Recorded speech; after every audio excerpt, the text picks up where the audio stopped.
we've got to do, all we've got to do is talk about a bag. It's not hard, is it? Hi, I'm Liam. Welcome to my video. Today we're going to be reviewing the Peter McKinnon Collection Sling by Gomatic. This is the 8-litre version. Let me just get the paperwork out of the way. There it is. Let's take a look. Right. Straight off the bat, I need to admit, although this isn't a sponsored video, I do own the Gomatic Peter McKinnon 25 milliliter backpack. Big fan of it.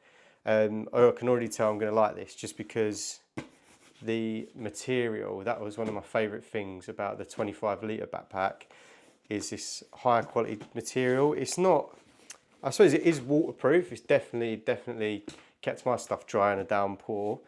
Don't know if it's officially graded waterproof, probably not, but it is pretty water resistant.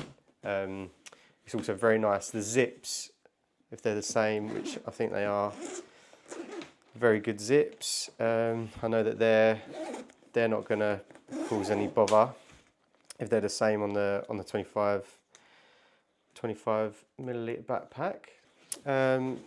Turning it around, you can see it's got that Peter McKinnon pirate logo. Yeah, that pirate skull and bone logo with the Peter McKinnon and Gomatic emblem on the front. It also has a bit of a strap there, or handle there, that you could use, probably mount onto a wheelie bag for flights. I think it also goes through there as well. So for a more secure hold on a bag. I think that might be more of a handle, and then that's more for going on a bag. I originally wanted to pick up a sling bag. Wasn't particularly after the Gomatic one, but I did a bit of online shopping and I realised that Gomatic make one in the same line that I have the 25 milliliter backpack, and I thought, well, if I like that one, then this would be a good bet. It's not the cheapest by any means. You can definitely pick up cheaper ones. This was about £120, which, although is expensive, I still think it's relatively affordable compared to some of the other brands out there like Peak Design, Bellroy and Low Pro. They're giving them a bit of a run for their money, just in terms of build quality really. Just this material I find really nice. Strap's pretty standard. It does feel like a nice quality strap, very heavy duty. Buckles, they move quite nicely. Yeah, no struggle particularly there. Let's have a look inside the bag.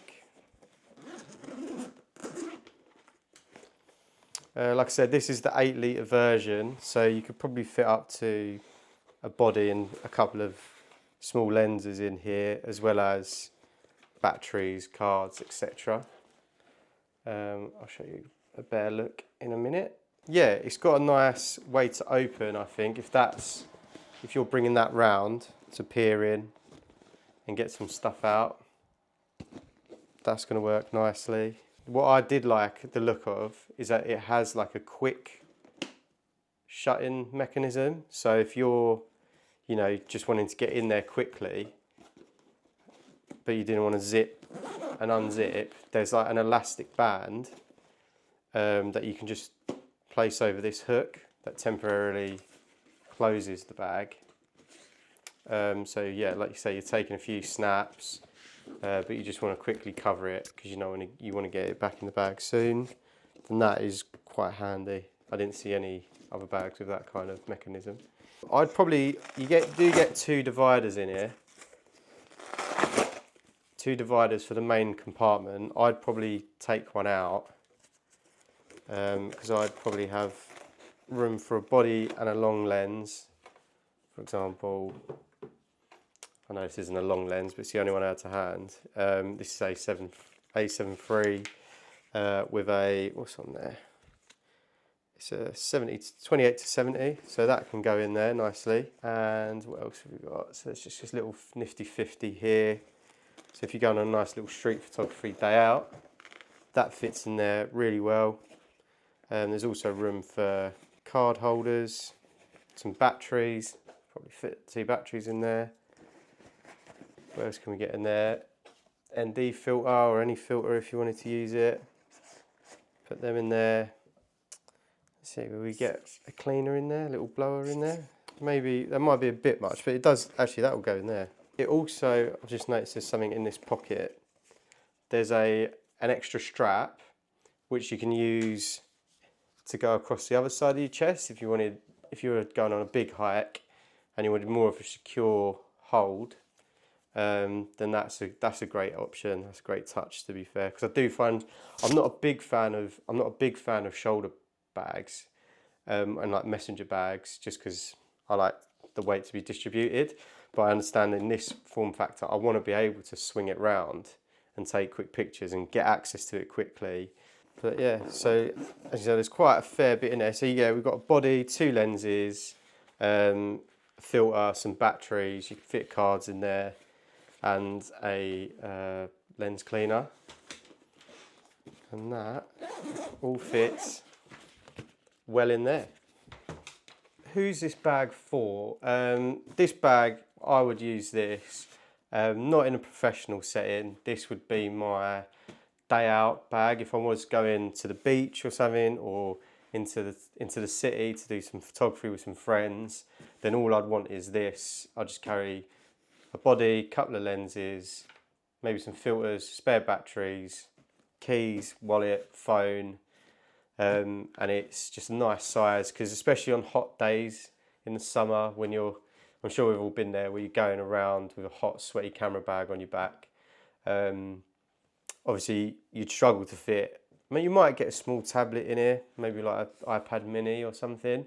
I wouldn't bother taking anything. If I was using this bag, it would be on a shoot that I wouldn't really need anything like that.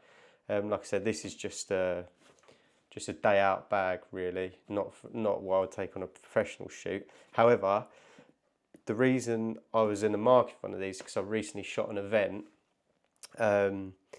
where I just had my 25-litre backpack on, and I just felt like I could have really done with something like this, because I did end up only using like my body and one lens, a 24-70, the whole day, and I just feel like that would have just fit in something like this, easy peasy, and I wouldn't be having to put my bag down, get it out. I could just have it there on my side whenever I wanted to, because the weather was intermittent as well. We're into like approaching the British autumn now, and yeah, it can like hammer it down for about half an hour, and then the sun comes out, and then another half hour. So being able to like put the camera away quickly and get it out quickly at ease was something I would have really appreciated that day, and I felt like this bag would have been great. I bought it in hindsight, but hey ho, we've got it there for next time. I feel like, you know, the price for the quality, if you do end up getting it and you feel it, you understand what I mean. Like, everything feels very high quality. I believe that Gomatic also do have a lifetime warranty on their products. So if anything does tend to break, you can get in touch with them and they will issue a repair, I imagine. I've not had any issues with my 25-litre backpack. That's still going strong. I've had that a couple of years now. But yeah, it's just nice to know that if anything was to happen, you're all good. Now, just to throw in some negatives, when you wear the bag, it isn't the most comfortable bag, I will say, but I find that with like sling bags in general, I'm not a big sling bag person for comfort reasons. I think that's partly due to do with the structure of it, because these bags tend to be quite boxy. They're not a very movable fabric or malleable fabric. When it's there, it does feel like a box, a heavy box at your side. The fabric doesn't really move, but then that does make sure all your stuff is secure. So that's the trade-off. It's also, because it's only 8 litres, you're never going to be packing it out too much, so it will remain relatively light. I reckon this is only like a couple of kilos, maybe 3 kilos. So that's that. But yeah, in terms of a negative, then yeah, it would be just the pure comfort of it. I guess another one would be, I was hoping if I could fit a couple more lenses in here or just a few more things, but there is a 13-litre version. However, I think like if you're going to be carrying around like a 70 to 200 or something like that, where you'd need the 13-litre version, I'd probably end up just taking my backpack anyway. I wouldn't be opting for a sling bag at that point, because the heavier that gets, the more uncomfortable it's going to be. So I'd probably still opt for a backpack rather than a 13-litre version, but by all means, if that's something you want to look into. I believe there's also a 5-litre version as well, but I feel like that's on the other end of the spectrum, where 5 litres just wouldn't be enough. I feel like you might get a body and a small lens in there, but I'd like to be able to take a couple of lenses with me, just to have that option. So that is a negative. I guess the negative I'm saying is the size, but it comes in different options. So take that as you will. Everyone's needs are different. I do feel like the 8 litres a good middle ground though, if you're shopping for something like this. But yeah, let's just go through of what I've fit in there. So we've got a camera and a 28 to 70mm. We've got 50mm. We've got an ND filter, variable ND, which is also Pete McKinnon. I'm not like a big fanboy. I know it looks like it, but I do just feel like their products, like he does put his name on some good stuff. So credit where credit's due. Got a couple of batteries in here, and you could probably fit some cables in here as well and other miscellaneous bits. But that would be enough for me for a day out for taking photos. Cheers for watching. I'll see you in the next one. See you later.